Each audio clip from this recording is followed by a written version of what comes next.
In chapter 4, I look at a lot of different myths and debunking the common myths that we have in dog training. There are a ton of myths. There's myths all over in our own society. You know, the myth of girls need to wear pink and boys need to wear blue has been slowly been debunked, but there are still some of these traditions that we have that get passed from generation to generation. And it's important for us to look at these sometimes and wonder, why do we do this? A common myth that I have to debunk for my clients, especially if they have a dog that's reactive on a walk, is that dogs don't have to go on walks. There is nowhere in any book that says all dogs have to be walked. Exercise obviously is a part of them being healthy, but you can exercise in lots of different ways. There are no rules for humans that they have to run marathons in order to exercise, so why would we tell our dogs that they have to walk if they hated it? Sometimes dogs are pulling on leash because they're actually in flight during a walk. So I want you to think about some of the things you do with your dog and really assess, is my dog enjoying that? Do they want to go on a walk? Do they want to play with other dogs? Dogs don't have to play with other dogs. Dogs can also have friends and enemies, just like we have friends and enemies. They don't all get along because they are all individual. Another thing that people commonly, I hear all the time, is, Mastiffs are couch potatoes, and, Border Collies are all great at agility, and Golden Retrievers are all cuddly. Well, that's not necessarily true, because yes, within a breed you're going to have specific traits. Every dog within that breed has their own personality. So it doesn't help us to put them all into one category when they're all individuals. We as humans like to be seen as an individual. We don't want to be lumped together. I don't want to be lumped together with every dog trainer or every woman. I want to be me. And that's what I want from our dogs.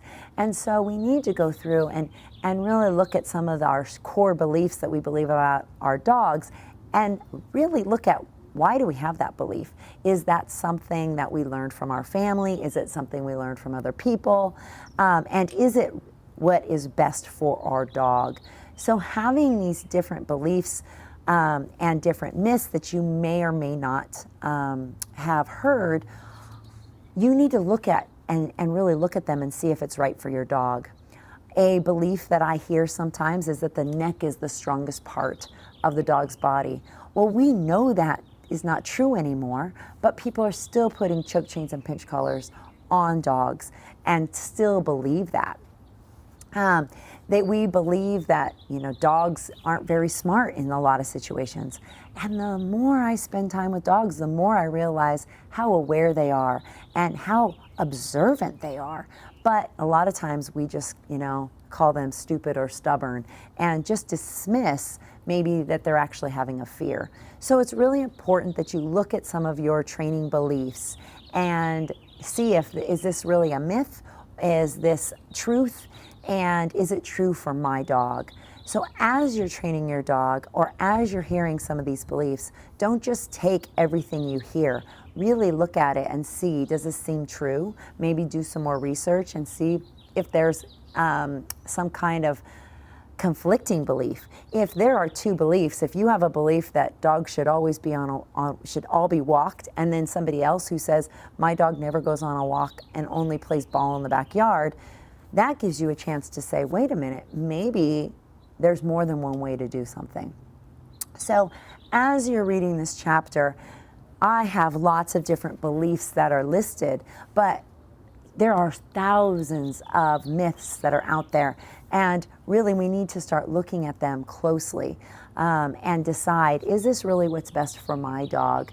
And that's the great part of why I've wanted to bring the evolution of dog training out to the world, is because dog training is always evolving, and we're finding more and more truths that we didn't believe before. A belief that is common, that I commonly hear about, is that dogs don't want to be, you shouldn't look in your dog's eyes, and they don't like that. But that's actually been dismissed by some studies where we have seen that when we look in our dog's eyes, or if we look in a loved one's eyes, we have an oxytocin release. That's a feel-good hormone. And now they have studies that show that when our dogs look in our eyes in a loving way, they also have an oxytocin release. So it's not a bad thing to look into your dog's eyes. Now, if I'm scowling at my dog, just like if I was scowling at another person, they're going to read that differently than a loving look. So this is just another example of a myth that we have now learned isn't necessarily true. Sometimes I hear people tell me that their dog isn't food motivated. However, they're living and breathing, so they're definitely eating something. And so I get to talk to people about, well, maybe it's the food or the treats you're giving that is the reason that they aren't food motivated. Or if they're really stressed, if your dog is really scared, just like I don't necessarily want to eat if I'm extremely stressed, your dog doesn't want to eat either if they're really stressed.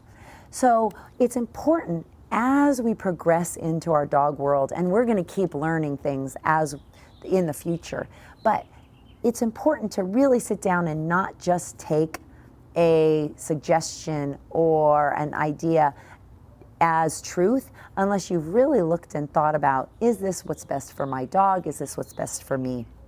Because there is not just one way to do anything. There are lots of possibilities out there. But if we keep believing these myths or these wives' tales, we're going to get stuck in old ways. So I hope that this opens your mind and allows you to be thinking about, why do I do this with my dog? And is it truly the best thing that I should be doing for me and my dog? So I hope that helps, and I'll look forward to seeing you in Chapter 5.